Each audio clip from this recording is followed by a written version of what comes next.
We are leaving work for the last working day of 2015. It's December 30th, 2015, and obviously tomorrow is New Year's Eve.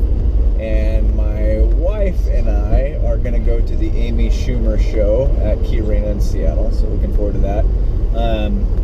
2015 was awesome. I mean, other than what's going on with my shoulder and my arm right now, definitely the best year ever, and I say that just about every year. In fact, I've said that every year for a few years now. You know, we traveled. We went to Mexico.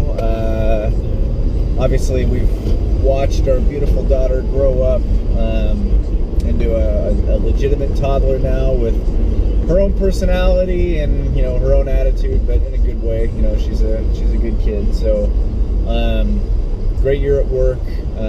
Really great year in terms of training. Hit a lot of breakthroughs this year. Clean and jerked 110 kilos. Squatted 300 pounds. Snatched 85 kilos. There's a lot of things that I was able to do this year that I haven't been able to do in the past. So 2015 was definitely awesome. So you know, once I can get past all of this injury stuff and kind of figure out what's going on, then I guess we'll see.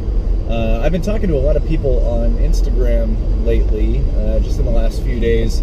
You know, just searching like hashtag slap tear or labrum tear or something like that, trying to find people that have kind of gone through the same thing. And I've connected with a handful of people now. They've all gotten back to me right away, talking about their surgery and their recovery and what led up to it, and you know, how they felt, where they had pain, what they recommend, kind of all that. The overwhelming response is, if that is the diagnosis, have the surgery, like without question.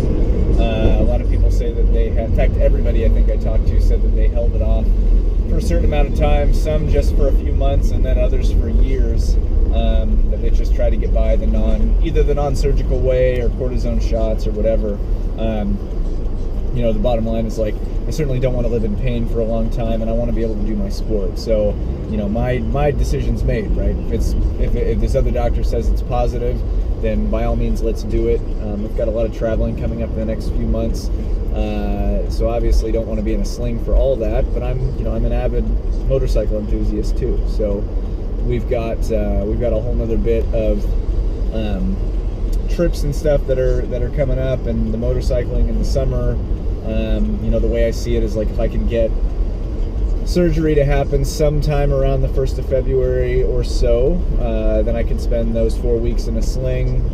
So unfortunately, when I go to Cabo, I would be in a sling then, but maybe out by the time I get to Maui. And I know that I can rehab an injury because I know how seriously I take training in weightlifting right now, or did.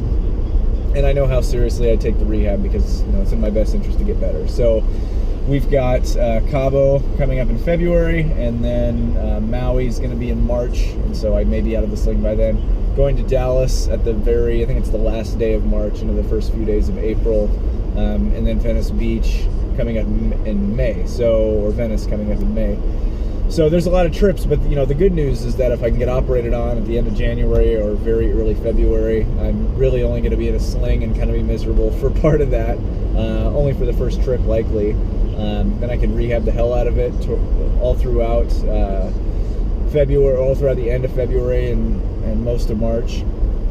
And then, you know, looking at what the rehab time looks like, I mean, I may be able to start doing weightlifting again, not heavy, but at least doing the motions again sometime in April, mid-April, late April, May, something like that, and then have a full return in the fall, and hopefully be able to compete sometime in October, November-ish time frame. So it's kind of where I'm looking right now. You know, my attitude's definitely getting better. I've spent the better part of a few weeks really being down about all this stuff. And I'm really kind of over that, you know. I'm over being upset about it, because it's kind of like, you know, I'm past the point now of I'm accepting the fact that it's going to be a long road ahead, but I think it'll be a fun road. You know, those are the kind of things that can really build character and help somebody just be better in all walks of life. So those are the thoughts that I got for today, and thanks for checking it out. Happy New Year. unless I talk to you before that's over, but take care.